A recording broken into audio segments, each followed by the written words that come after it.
온 회중이 소리를 높여 부르짖으며 백성이 밤새도록 통곡하였더라.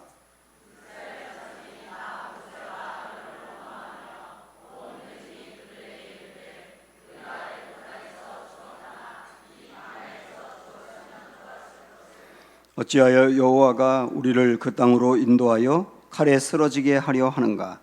우리 처자가 사로잡히리니 애굽으로 돌아가는 것이 낫지 아니하랴.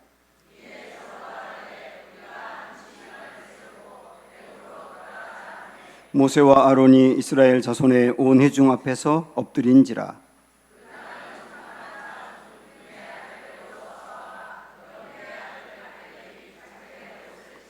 이스라엘 자손의 온 회중에게 말하여 이르되 우리가 두루 다니며 정탐한 땅은 심히 아름다운 땅이라.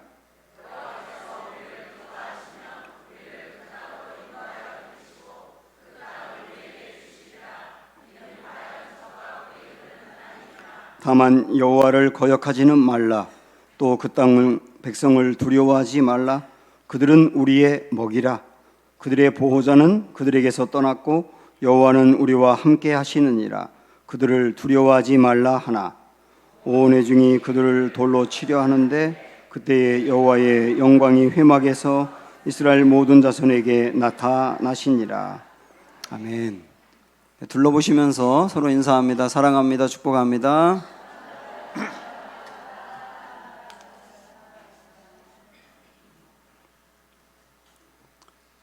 프레임이라는 말이 있죠. 프레임이 뭡니까?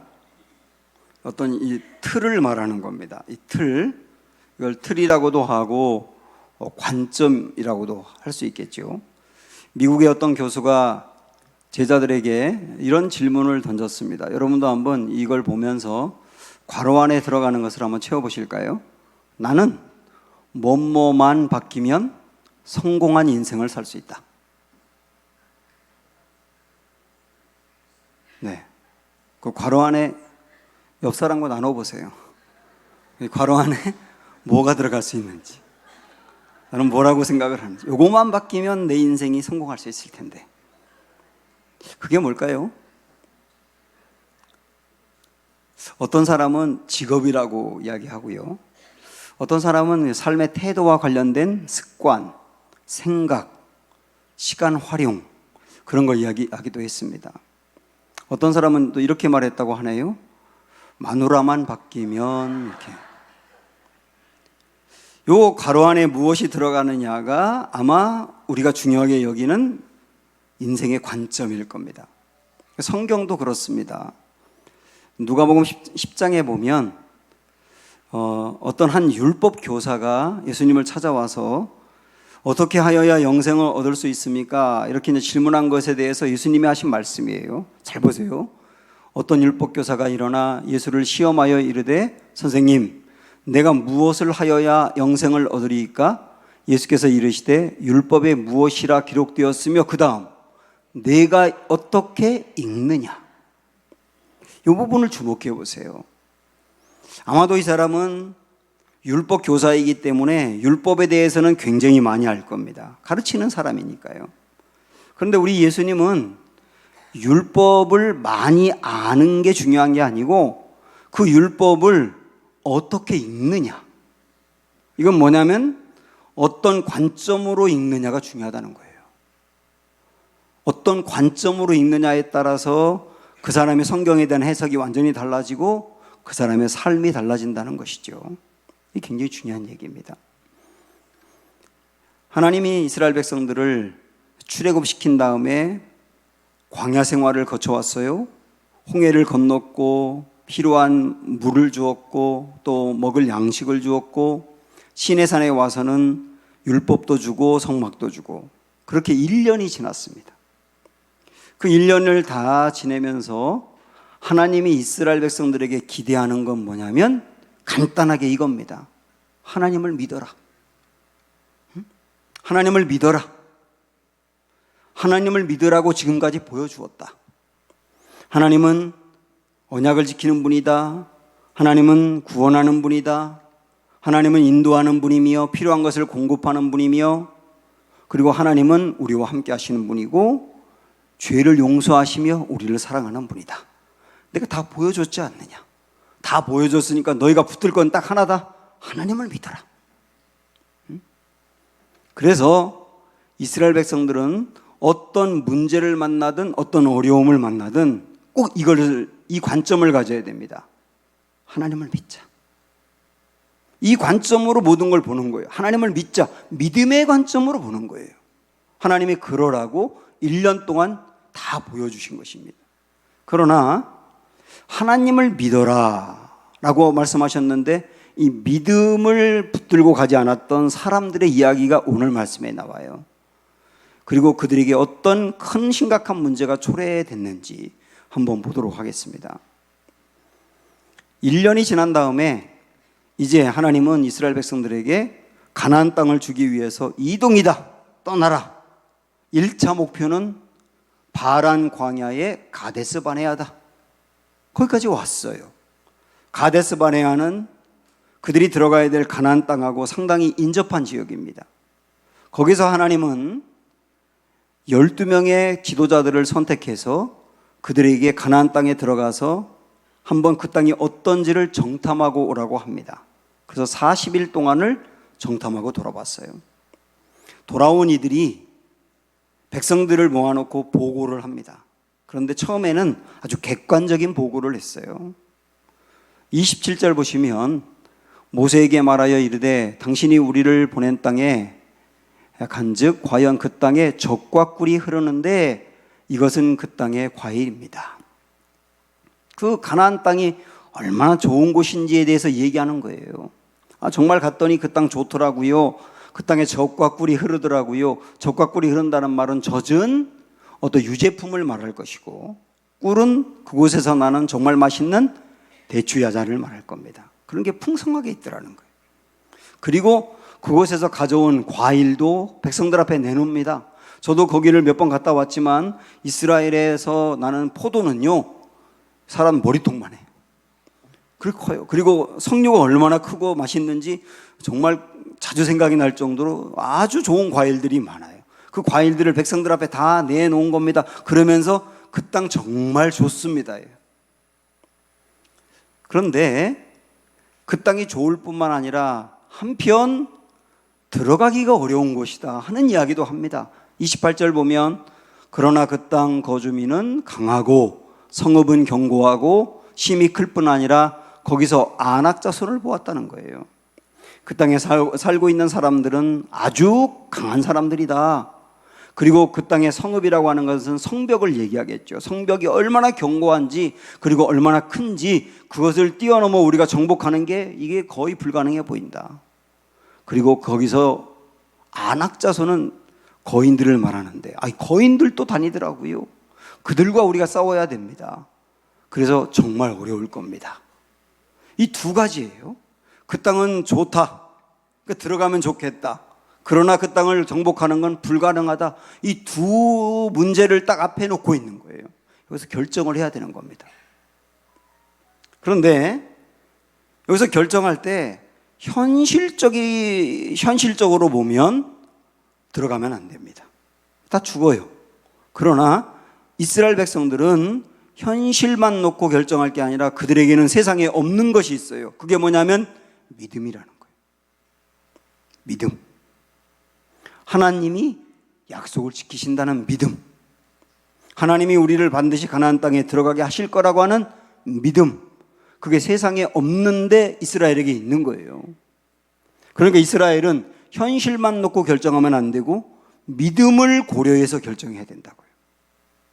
그런데 이 두 문제 앞에서 현실과 믿음, 현실은 들어가면 안 돼요. 믿음은 들어가야 돼요. 이 두 문제 앞에서 10명의 그 정탐꾼들이 불가능하다는 결론을 내립니다. 다시 말하면 현실을 붙잡은 거예요. 현실을. 그래서 우리는 그곳에 갔다 온 다음에 너무 두렵다. 그 땅을 정복하는 것은 우리의 힘으로 불가능하다. 그러니까 거기 들어가면 안 된다. 이런 결정을 내렸다고요. 그러나 여호수아와 갈렙 두 사람만은 우리도 갔다 온 다음에 두려움이 있어요. 정말 그들은 강하게 생겼더라고요. 근데 두려움이 없어서가 아니라 그러나 우리에게는 하나님이 계시잖아요. 믿음 갖고 갑시다. 원래 용기라고 하는 것은요, 두려움이 없는 게 용기가 아니고 두려움이 있지만 믿는 구석이 있어서 계속 가는 게 용기거든요. 용기를 갖고 가자는 거예요. 우리의 이야기를 하고 있는 겁니다. 우리도 어떤 현실적인 어려운 문제를 딱 만나면 현실과 믿음 사이에서 갈등이에요. 그런데 여기에 현실을 붙들고 간 사람이 10명이고 믿음을 붙들고 간 사람이 2명이었지 않습니까? 10대 2잖아요. 솔직히 말씀드리면 우리도 현실과 믿음 둘 사이에서 결정해야 될 때 현실을 결정하는 사람이 10인 거예요. 믿음을 놓고 결정하는 사람이 2밖에 없는 거예요. 이게 현실이에요. 그리고 우리가 현실과 믿음의 2가지 문제를 놓고 결정해야 될 때 10번은 현실을 결정한다면 2번 정도 믿음으로 결정하는 것도 맞는 것 같아요. 10대 2라는 게 딱 우리 이야기 같아요. 처음에는 이 10명의 사람들은 객관적으로 그 땅은 들어가면 참 좋은데 들어가기가 불가능하다. 객관적으로 얘기했습니다. 그리고 둘 사이에서 현실과 믿음 사이에서 결정해야 될 때 현실을 결정했다고 했잖아요. 그 다음부터는 어떻게 되는지 아세요? 현실을 결정하고 나니까 안 된다고 결정하니까 안 되는 이유는 어마어마하게 많아지는 거예요. 그리고 믿음은 갈수록 쪼그라드는 거예요. 처음에는 팽팽했는데 이걸 결정하는 순간 이거는 커지고 이거는 작아진다고요. 그렇게 돼 있는 거예요. 그게 이스라엘 백성들이 보인 문제였습니다. 그러다 보니까 급기야 이들은 자기들이 안 된다고 주장하고 그걸 관철시키기 위해서 백성들을 막 강하게 밀어붙이는데요. 뭐라고 말하냐면 31절에 보면 그와 함께 올라갔던 사람들은 이르되 우리는 능히 올라가서 그 백성을 차지하지 못한다는 거예요. 이거 안 돼요. 이거 안 되는 일이, 안 되는 일을 하면 안 돼요. 그러더니만 그 다음에는 그 땅에 대해서 악평하는데 보세요. 이스라엘 자손 앞에서 그 정탐한 땅을 악평하여 이르되 우리가 두루 다니며 정탐한 땅은 그 거주민을 삼키는 땅이에요. 조금 아까 그랬잖아요. 젖과 꿀이 흐르는 좋은 땅이라고. 그러고 놓고서 이제는 뭐라고 말하냐면 거주민을 삼킨대요. 그리고 조금 아까는 거기서 안악자손, 그러니까 거인들이 있는 것을 보았다고 해놓고 이번에 뭐라고 말하는지 보세요. 거기서 본 모든 백성은 신장이 장대한 자들이더라. 그러니까 거기서 일부의 안악자손을 보고 왔는데도 모든 사람이 다 안악자손 같이 거인들이라고 막 문제를 과장하고 있는 겁니다.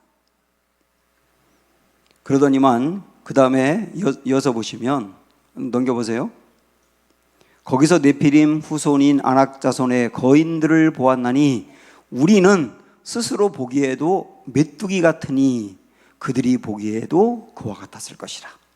결국 나중에는 스스로 우리는 그들 앞에서 메뚜기 같은 존재에 불과합니다 하고 패배주의의 극치를 보이게 됩니다.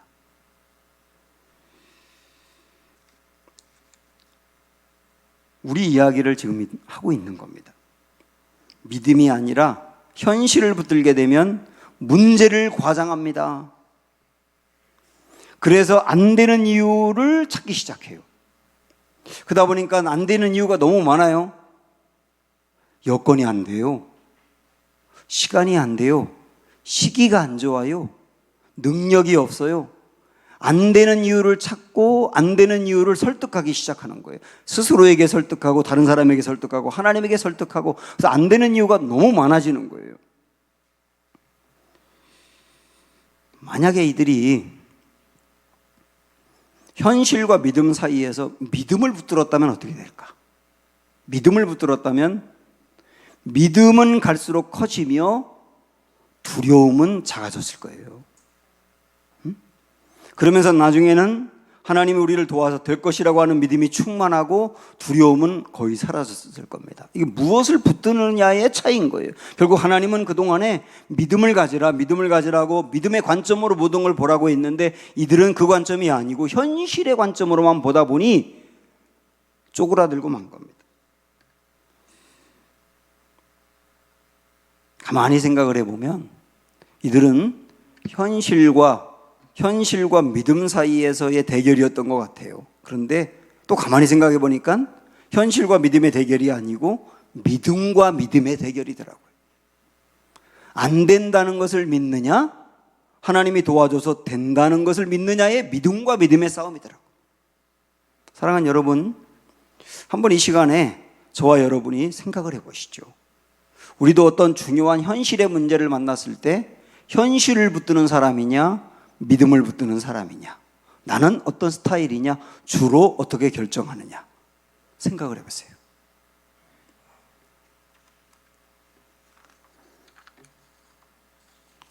대세는 12명 중에 10명이 못 들어간다로 결정해 버리니까 원래 숫자는 힘이 있거든요. 온 백성들이 그쪽으로 쏠리기 시작합니다. 그리고 원래 부정적이고 비관적인 이야기가 긍정적이고 소망을 주는 이야기보다 힘이 셉니다. 그래서 똑같은 이야기를 들어요. 어떤 사람은 나에게 부정적이고 비관적인 이야기를 해요. 그런데 어떤 사람은 괜찮다고 될 거라고 하면서 소망과 긍정적인 이야기를 합니다. 그러면 주로 이쪽에 영향을 더 받는 거예요. 그쪽이 힘이 셉니다. 그래서 백성들도 10명의 이야기를 들으면서 마음을 다 빼앗겨버리고 급기야는 못 들어가는 쪽으로 결정을 해버린 거예요. 그래서 리더의 결정이 중요한 것입니다. 결국 온 백성들은 못 들어가는 쪽으로 결정하고 난 다음에 절망하게 되고 소리를 높이고 밤새 울었다고 나옵니다. 그리고 그들의 주특기인 원망 바이러스가 온 백성들 가운데 퍼져나가면서 원망. 급기야 어디까지 원망을 하느냐면 한번 14장 2절부터 보세요. 이스라엘 자손이 다 모세와 아론을 원망하며 온 회중이 그들에게 이르되 우리가 애굽 땅에서 죽었거나 이 광야에서 죽었으면 좋았을 것을 어찌하여 여호와가 우리를 그 땅으로 인도하여 칼에 쓰러지게 하려 하는가? 우리 처자가 사로잡히리니 애굽으로 들어가는 것이 낫지 아니하랴? 이에 서로 말하되 우리가 한 지휘관을 세우고 애굽으로 돌아가자. 아무리 힘들어도 해서는 안 되는 말들이 있거든요. 부부가 함께 살다가 정말 힘들 때 내가 당신과 결혼하지 말았어야 되는데 차라리 혼자 살았어야 되는데 그 말은 절대 하면 안 되는 거예요. 교회를 다니면서 구원을 받고 그것을 좋아하다가 힘들고 어려우면 교회 생활이 어려워지면 내가 교회를 다니지 말았어야 되는데 구원받지 말았어야 되는데 그 말은 안 되는 말이에요. 이스라엘 백성들에게 절대 해서는 안 되는 금지어가 뭐냐면 애굽으로 돌아가자예요. 거기 싫어서 나왔는데 그런데 지금 이스라엘 백성들이 아우성거리며 하는 말이 뭐냐면 애굽으로 돌아가자. 한 지휘관을 세우자라고 하는 말은 모세 인정하지 않겠다. 하나님도 필요 없다. 애굽으로 돌아가자. 지금 그러고 있는 겁니다. 하나님이 1년 동안 기적도 보이고 말씀도 주고 여러 가지를 보여준 것은 메시지가 하나예요. 내가 너희를 가나안 땅까지 인도할 거야. 그 메시지 준 거예요. 그래서 그들은 과거에 하나님으로부터 받았던 그 은혜를 좋아했는데 현실의 문제를 딱 만나니까 과거 하나님이 베풀어 주신 은혜가 단절되어 버리는 거예요. 저는 이런 일들을 우리에게서도 봅니다. 평소에 과거부터 하나님이 내게 베풀어 주신 은혜가 정말 크고 놀랍다고 나는 복을 많이 받았다고 그렇게 얘기하다가 어려운 현실적인 문제를 만나면 과거에 하나님이 나를 도와주고 역사했던 것과 딱 단절하고요. 현실만 보는 거예요. 그래서 한번 잘 들어보세요. 우리의 미래는 어두운 현실과 연결하시면 안 됩니다. 지금까지 하나님이 행하신 일들과 연결하셔야 됩니다. 다시 한번요. 우리의 미래는 두려운 현실과 연결하면 안 되고 과거부터 지금까지 역사하신 하나님의 일들과 연결해야 한다. 이게 정말 중요한 것입니다. 그래서 우리는 이 마음을 가지면서 그 마음을 가지면 딱 드는 생각이 뭐냐면 주님이 여기 함께 하신다거든요. 그래, 가나안 땅을 만났는데 그 가나안 땅은 강하고 견고한데 그러나 주님이 우리와 함께 하셔. 그걸 딱 붙들면 되는 거거든요. 함께 한다는 것을 1년 동안 보여줬잖아요. 사랑하는 여러분, 출애굽을 하셨다면 애굽을 그리워하지 마십시오. 내가 주님을 믿어서 구원받았고 하나님을 믿기로 결정했다면 하나님을 믿기 전의 상태를 그리워하지 마세요. 우리는 세상이 싫어서 거기 떠나 주님에게로 온 사람들입니다. 그런데 왜 세상을 부러워합니까? 지금도 하나님을 알지 못하고 세상 가운데 있는 사람들이 살아가는 것을 우리가 왜 부러워하느냐고요. 우리는 다른 것을 보는 사람들이라고요. 출애굽을 했다면 바라보는 게 가나안인데 가나안을 바라보다가 왜 애굽을 부러워하냐 말이에요. 우리에게 그런 모습을 오늘 딱 단절하셔야 되는 거예요.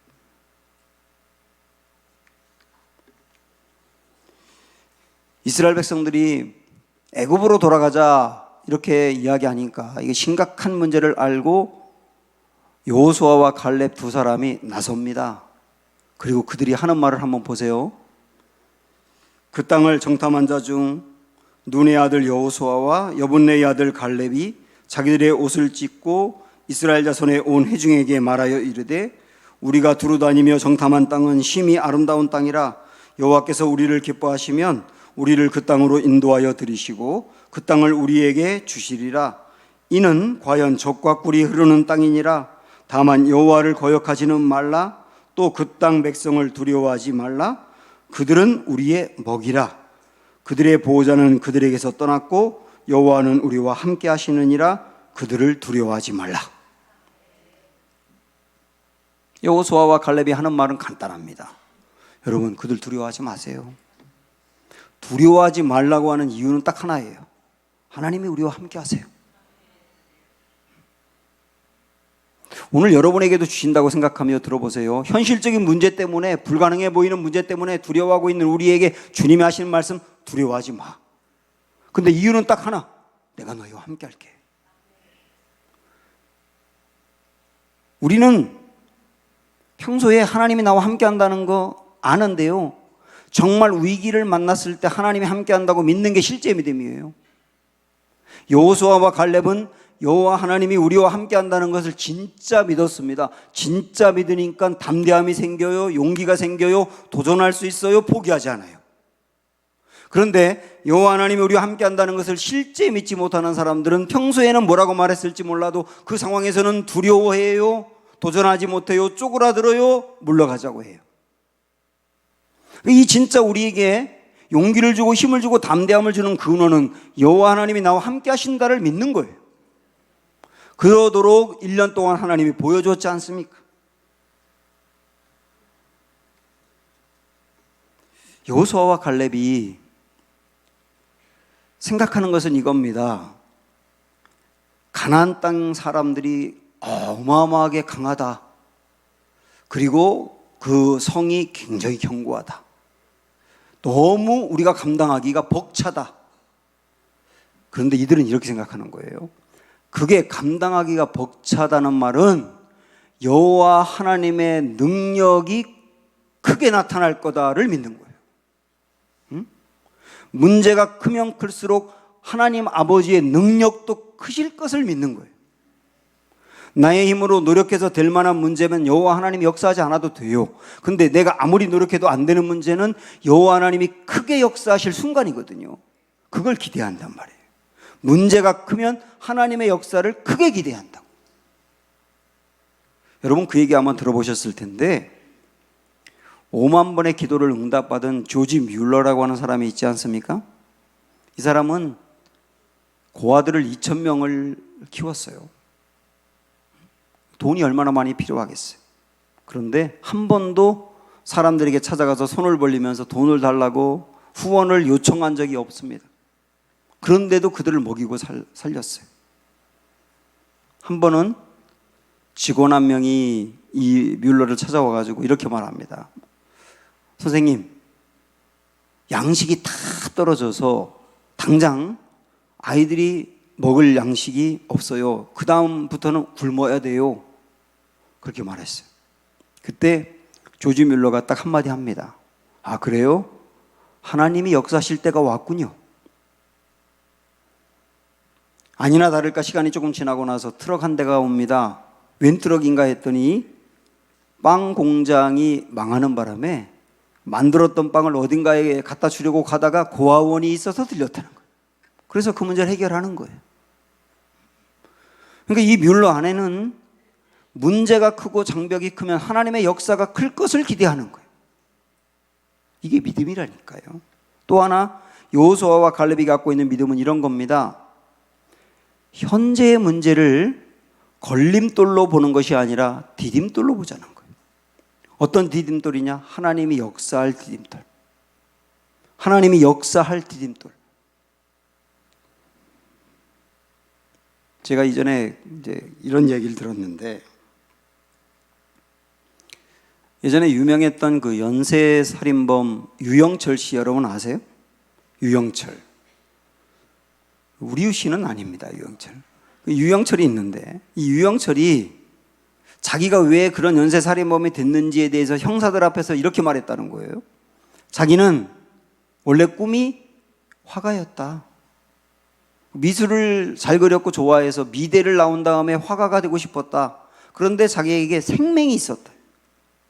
생명이 있어서 미대를 못 가고 결국 자기는 그림을 그리면서 우아하게 살 수 있는 사람이었는데 그 문제 때문에 결국은 못 가서 세상에 대한 분노를 그렇게 표출했던 것이다. 이렇게 말했다는 거예요. 그런데요, 만약에 그 이야기를 만화가로 유명한 이현세 씨가 들었다면 이렇게 말했을 거예요. 나도 당신처럼 미대를 가서 화가가 되는 게 꿈이었습니다. 그런데 나 역시 당신과 똑같이 생맹이어서 미대를 갈 수가 없었어요. 그래서 그림을 그리지 못하고 화가가 되지 못한다는 것 때문에 내가 절망하고 있었는데 그때 어떤 사람이 내게 찾아와서 이렇게 말하더라고요. 생맹은 그림을 못 그립니까? 색이 없는 그림도 있지 않습니까? 그래서 그때부터 만화를 그리기 시작했다는 거예요. 우리 인생에 당하는 참 많은 문제가 있는데요. 이 많은 문제를 걸림돌로 생각하는 사람은 뒤로 물러서게 돼 있어요. 그러나 문제를 하나님이 역사할 디딤돌로 생각하는 사람은 전진할 수 있습니다. 그 사랑하는 여러분, 이렇게 기도해 보세요. 주여, 믿음으로 살게 해주십시오. 믿음으로 살게 해주십시오. 주저하지 않게 해주시고 담대하게 해주시고 두려워하지 않게 해주십시오. 주님이 살아계시며 나와 지금도 늘 함께 하신다는 믿음이 있는 것이 무엇보다 귀한 선물인 것을 알게 해주십시오. 상황을 보면 먹구름이 몰려오지만 불안해하지 않고 두려워하지 않게 해주십시오. 지금 주님이 나와 함께 하신다는 것을 굳게 잡고 나가게 해주십시오. 이 믿음이 언제나 흐려지지 않고 갈수록 믿음이 뜨거워지도록 성령님 도와주십시오. 주저하지 않고 문제와 직면하게 해주시고 도전하고 전진하게 해주십시오. 우리 기도가 돼야 되는 거. 하나님은 하나님을 믿지 않는 이스라엘 백성들을 14장 11절에서 뭐라고 얘기하느냐 하면 하나님을 멸시했다 그래요. 멸시했다. 하나님을 믿지 않는 것을 하나님을 멸시했다고 말한다고요. 그리고 그 다음에 12절 여기 스크린에 나와 있지만 내가 전염병으로 그들을 쳐서 멸하고 내게 그들보다 크고 강한 나라를 이루게 하리라. 이스라엘 백성들이 포기했다고 내 계획도 포기하는 건 아니다. 나는 다른 사람을 통해서도 그 계획을 이룰 수 있다. 근데 이스라엘 백성들은 전염병을 주어서 쳐서 멸할 거다. 하나님 결정하십니다. 이때 하나님의 결정, 하나님의 진노와 결정을 그냥 두지 않고 하나님의 진노를 막아서는 사람이 나타납니다. 그가 모세예요. 모세는 하나님이 진노를 결정하고 이 멸할 것을 결정했을 때 딱 나와서 하나님을 막아서면서 주님, 만약에 하나님이 내 백성들을 이 광야에서 다 진멸하면 주위에 있는 다른 나라 사람들이 하나님을 뭐라고 생각할까요? 야, 저 이스라엘의 신은 자기 백성들을 광야에서 죽이려고 애굽에서 건져냈나 보다 하고 하나님을 우습게 여기지 않겠습니까? 저는 무엇보다도 하나님의 이름이 모독을 당하는 것 참을 수가 없어요. 그리고 그 다음에 하나님 성품을 의지하여 기도합니다. 이렇게 기도했거든요. 그 다음 말씀 보면 여호와는 노하기를 더디하시고 인자가 많아 죄악과 허물을 사하시나 형벌받을 자는 결단코 사하지 아니하시고 아버지의 죄악을 자식에게 갚아 3, 4대까지 이르게 하리라 하셨나이다. 그러나 뭐라고 말하냐면 구하옵나니 주의 인자의 광대하심을 따라 이 백성의 죄악을 사하시되 애굽에서부터 지금까지 이 백성을 사하신 것 같이 사하시옵소서. 이 기도를 중보기도라 그러죠. 하나님의 진노를 막아서는 기도예요. 이전에 이스라엘 백성들이 금송아지를 이렇게 만들어 섬겼을 때 그때도 하나님이 이스라엘 백성들을 진노하셔서 멸하시겠다고 결정했잖아요. 그때도 모세는 하나님의 진노를 막으면서 기도했는데 그때 뭐라고 기도했냐면 자기의 이름이 천국 가야 될 사람 명단에서 빠져도 좋습니다. 그 말은 뭐냐면 내가 멸망받아 지옥에 떨어져도 좋습니다. 그러나 이 백성을 살려주세요. 야, 자기의 영혼을 거는 기도를 드린 거예요. 하나님이 어떻게 이 사람 기도를 안 들어줄 수 있겠어요? 근데 그 마음으로 지금도 또 기도하는 겁니다. 이 백성 용서해 달라고. 모세는 하나님은 진노를 긍휼로 바꾸실 수 있는 분이라고 하는 것을 알았기 때문에 중보기도 하고 있는 거예요. 사랑하는 여러분, 우리에게는 참 감사하게도 모세보다도 더 위대한 중보자가 계세요. 예수 그리스도십니다. 예수 그리스도는 우리의 죄악을 위해서 우리의 허물과 우리의 기도 제목을 위하여 대신 기도해 주는 정도가 아니고 우리를 대신해서 그 영혼이 하나님으로부터 버림받는 길을 선택하신 분이에요. 예수님이 십자가에서 못 박혀 돌아가셨다는 말은 예수님의 영혼이 하나님으로부터 버림받았다는 뜻이거든요. 그 길을 선택하신 분이 예수님입니다. 우리를 살려내기 위해서. 그리고 우리를 살려냈을 뿐만 아니라 지금도 하나님 나라 우편에서 우리를 위하여 친히 간구하시는 분이십니다. 로마서 8장에 보면 누가 정죄하리요? 죽으실 뿐 아니라 다시 일어나신 이는 그리스도 예수시니 그는 하나님 우편에 계신 자요 우리를 위하여 간구하시는 자시니라. 지금도 하나님 우편에 계시면서 우리가 기도할 때 옆에서 거들어 주시고 우리가 죄에 넘어졌을 때는 예수님이 옆에서 이를 용서해 달라고 또 말씀하시고 우리의 기도를 들어주도록 하나님 옆에서 우리를 도와주시는 분이 예수님이시다. 그분이 우리에게 계십니다. 사랑하는 여러분, 이 든든한 예수님이 계시니 예수님을 의지하시기 바라고 예수님을 기뻐하시기 바라고 이 예수님이 나를 돕는다는 걸 믿으면서 어떤 문제 앞에서도 흔들리지 말고 믿음으로 담대히 나아가는 은혜가 있기를 주님의 이름으로 축원합니다. 너희는 가만히 있어 찬양합니다.